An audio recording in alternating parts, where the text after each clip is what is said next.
Hello and welcome students, Gyanjyoti coaching সেন্টারের পক্ষ থেকে তোমাদের সকলকে আরও একবার স্বাগত। আলোচনা করব আজকে যে বিষয়টা নিয়ে, সেটা হচ্ছে নৈতিক ও সামাজিক বিকাশ। ঠিক আছে, কোহলবার্গের তত্ত্ব যেটা রয়েছে, কোহলবার্গস থিওরি, ঠিক আছে, সেটা নিয়ে আমরা আলোচনা করব। চলো আলোচনার বিষয়ে ফিরে আসা যাক। দেখো, যেহেতু আমরা আলোচনা করছি যেই বিষয়টা নিয়ে, সেটা হচ্ছে নৈতিক ও সামাজিক বিকাশ, তাহলে সবার প্রথমে নৈতিকতা এই জিনিসটা কি সেটা একটু আমাদেরকে জানতে হবে।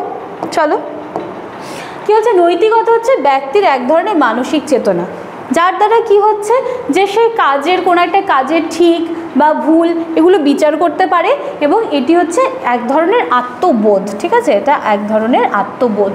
আচ্ছা, পিয়াজে নৈতিক বিকাশের বিভিন্ন স্তরের কথা বলেন, এবং পরবর্তীতে পিয়াজের শিষ্য যিনি কোহলবার্গ, তিনি সেই তত্ত্বকে কিন্তু আরও বিস্তৃতভাবে ব্যাখ্যা করেন। ঠিক আছে, যেটা হচ্ছে কোহলবার্গের তত্ত্ব হিসেবে পরিচিত হয়। মানে এই যে নৈতিক বিকাশ যে বিষয়টা নিয়ে আমরা আলোচনা করছি, সেটা নিয়ে কিন্তু পিয়াজে কি করেছিলেন, বিভিন্ন স্তরের কথা বলেন, এবং পরবর্তীতে পিয়াজের শিষ্য কি, এই যে কোহলবার্গ যার তত্ত্ব নিয়ে আলোচনা করছি, তিনি এটাকে আরও বিস্তৃতভাবে ব্যাখ্যা করেন, এবং সেটার নাম কি হয়, কোহলবার্গের তত্ত্ব হিসেবে পরিচিত হয়। আচ্ছা, এইবারে চলো আলোচনার বিষয়টা শুরু করছি। দেখো, কোহলবার্গ তার তত্ত্বটা প্রতিষ্ঠার জন্য কতগুলো মোরাল ডিলেমা তৈরি করে। ঠিক আছে, কতগুলো নৈতিক দ্বন্দ্ব তৈরি করে।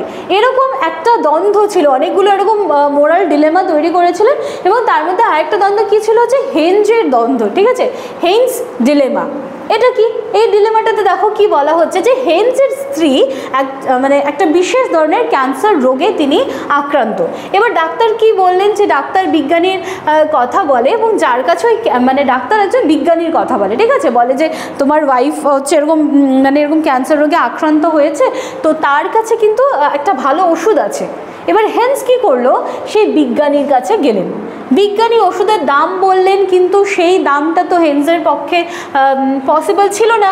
তো তিনি কি করলেন, হেইনস পরবর্তীতে বন্ধু বান্ধব আত্মীয় স্বজনের কাছ থেকে সেই অর্থটা ধার করেও কিন্তু যেই মেইন অ্যামাউন্টটা ছিল, তাও কিন্তু তিনি সেটা জোগাড় করতে পারেননি। ঠিক আছে, এবার বিজ্ঞানীও তাকে সেই নির্ধারিত মূল্যের কম যেই দাম ছিল, যে দামটা ডিসাইড হয়েছিল, তার কমে তো ওষুধ দিতে পারবেন না। তো একদিন রাত্রে হেইনস কি করলো, সেই বিজ্ঞানীর ল্যাবরেটরি ভেঙে ওষুধ নিয়ে এলেন। এবার প্রশ্ন, হেইনস কি কাজটা ঠিক করলেন ওষুধের জন্য? ঠিক আছে, আচ্ছা, এই ধরনের আরও দ্বন্দ্ব তৈরি করে, এগুলো হচ্ছে দ্বন্দ্ব। ঠিক আছে, তো এই ধরনের আরও দ্বন্দ্ব তৈরি করে কোহলবার্গ কী করলো, বিভিন্ন মানুষের উপরে সেগুলো অ্যাপ্লাই করে, এবং তিনি তাদের উত্তর দিতে বলে, যে হ্যাঁ, বিভিন্ন দ্বন্দ্ব আমি অ্যাপ্লাই করছি, তুমি উত্তর দাও যে এটা কি সঠিক, হ্যাঁ না না, তো তুমি এটা বলছে যে বললে চলবে না, কারণ ওই ধরনের উত্তর দিচ্ছে, তার ব্যাখ্যাটাও তো তাকে দিতে বলা হয়েছে, তাই তো। এবার কোহলবার্গ সমস্ত উত্তরগুলি বিশ্লেষণ করেন এবং তার তত্ত্বটি প্রতিষ্ঠা করেন, যেটা হচ্ছে কোহলবার্গের তত্ত্ব। তিনি কি বলেন, যে মানুষের নৈতিক বিকাশের 3টা পর্যায় রয়েছে, এবং প্রতিটা পর্যায়ে আবার 2টা করে স্তর রয়েছে। মানে নৈতিক বিকাশ যে বিষয়টা রয়েছে, তার হচ্ছে বলছে 3টা পর্যায় রয়েছে, এবং 3টা পর্যায়ের আবার 2টা করে এভাবে এরকম করে 2টা করে স্তর রয়েছে। ঠিক আছে, চলো দেখি জিনিসগুলো কি আছে। এই যে দেখো, আমি এই ডায়াগ্রামটার মাধ্যমে চেষ্টা করেছি তোমাদেরকে বোঝানোর। কোহলবার্গ প্রস্তাবিত নৈতিক পর্যায়ের স্তর, দেখো 3টা পর্যায় বলেছিলাম। 1 নম্বর প্রাক সংস্কারমূলক পর্যায়, 2 নম্বর সংস্কার প্রভাবিত পর্যায়, 3 নম্বর সংস্কার মুক্ত পর্যায়। প্রতিটা পর্যায়ে 2টা করে স্তর। প্রাক সংস্কারমূলক পর্যায়ে শাস্তিবাদ্য নীতিবোধের স্তর, ব্যক্তিকেন্দ্রিক নীতিবোধের স্তর। সংস্কার প্রভাবিত পর্যায়ে 2টা স্তর, প্রত্যাশামূলক নীতিবোধের স্তর, সমাজ নিয়ন্ত্রিত নীতিবোধের স্তর। সংস্কার মুক্ত পর্যায়ে 2টা স্তর, সামাজিক চুক্তি নিয়ন্ত্রিত নীতিবোধের স্তর এবং সর্বজনীন নীতিবোধের স্তর। ঠিক আছে, চলো এবার এগুলো নিয়ে একটু আলোচনা করি। দেখো, প্রথম পর্যায়ে কি বলছে, প্রথম পর্যায়ে হচ্ছে প্রাক সংস্কারমূলক পর্যায়। এই পর্যায়ে কি হয়, মানুষ ভালো মন্দ বিচার করে, এবং তার নিজের চাহিদা বা তার যে নিজের প্রত্যক্ষণ আছে সেটার উপরেই কিন্তু নির্ভর করে। এই সময় সমাজ স্বীকৃত যে নিয়ম নীতি, সেগুলো কিন্তু সে বোঝে না।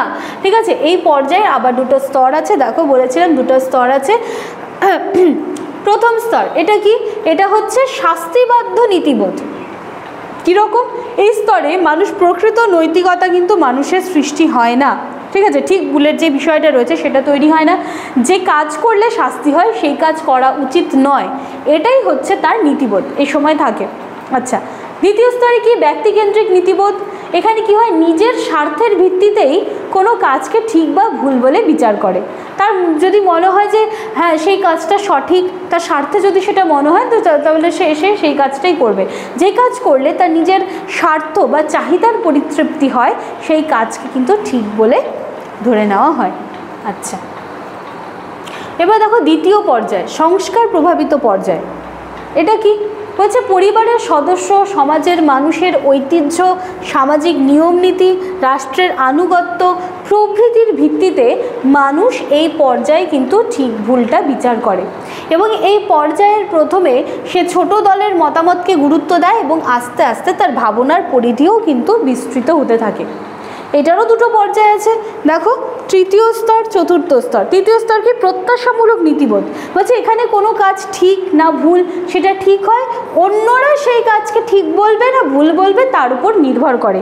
যেই কাজ করলে আমরা অন্যের প্রশংসা পাবো সেই কাজকে ঠিক মনে করব, যেই কাজ করলে আমরা অন্যদের থেকে প্রশংসা পাবো না সেটাকে তাহলে কি বলবো? ভুল বলা হবে। আচ্ছা, চতুর্থ সমাজ নিয়ন্ত্রিত নীতিবোধ। এটা কি? সমাজের বা রাষ্ট্রের নিয়ম নীতি মেনে যে কাজ করা হয় সেই কাজকে ঠিক বলে মনে করে, সে সামাজিক নিয়ম নীতিকে মান্য করে এবং সেগুলো মেনেই কিন্তু কাজ করতে চায়, ঠিক আছে?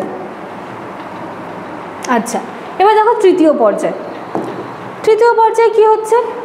বলা হচ্ছে সংস্কার মুক্ত পর্যায়। এই পর্যায়ে মানুষ তার ব্যক্তিগত নীতি, ভালো মন্দ সমস্ত কিছুই কিন্তু বিচার করে। এই বিচার সবসময় সমাজ যে অ্যাকসেপ্ট করবে সেটাও নয়, ঠিক আছে? এবং কি বলছে? তা জেনেও সে কোনো কাজকে ভালো বলতেও পারে। এখানে আবার দুটো পর্যায় আছে। কি কি? পঞ্চম স্তর, যেখানে সামাজিক চুক্তি নিয়ন্ত্রিত নীতিবোধ। সমাজ স্বীকৃত মানুষের যে অধিকার রয়েছে তার উপর ভিত্তি করে এই স্তরে ভালো মন্দ সমস্ত দিকটা বিচার করা হয় এবং সে মনে করে যে সমাজের ভালোর জন্য কোনো আইন পাল্টানোও যেতে পারে। আচ্ছা, ষষ্ঠ স্তরে কি? সর্বজনীন নীতিবোধ। এখানে ভালো মন্দের বিচার পুরোপুরি মানুষের বিবেকবোধের ওপরেই কিন্তু নির্ভরশীল হয়ে থাকে। মানুষের বিবেকবোধের কথা বলা হচ্ছে। বলছে প্রত্যেক মানুষের তো অবশ্যই নিজস্ব কিছু লজিক রয়েছে, তাই তো? এবং তার উপর নির্ভর করেই সে বিচার করে।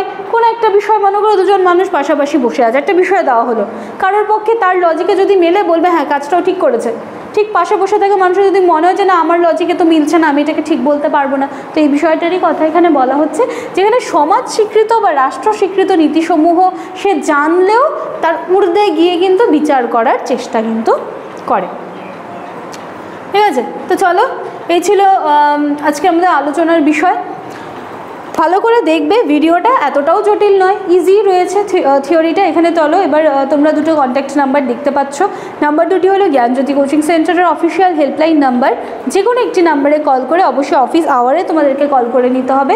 কল করে তোমরা কিন্তু সরাসরি আমাদের সাথে যোগাযোগ করে নিতে পারছো, ঠিক আছে? আমাদের জ্ঞানজ্যোতি কোচিং সেন্টারের পক্ষ থেকে কিন্তু বিভিন্ন বিষয়ে স্যার ম্যামরা রয়েছেন যারা কিন্তু খুব সুন্দরভাবে ডেইলি বেসিসে ভিডিওসগুলো তোমাদের জন্য তৈরি করছেন। আশা করছি ভিডিওসগুলো তোমাদের ভালো লাগছে, ঠিক আছে? তো চলো, এই ছিল আজকে আমাদের ক্লাস বা আলোচনার বিষয়। দেখা হচ্ছে নেক্সট দিনে তোমাদের সিলেবাস থেকে আরও একটা ইনফরমেটিভ টপিক বলবো ভিডিও নিয়ে। দেখা হচ্ছে নেক্সট দিনে ক্লাসে। Thank you.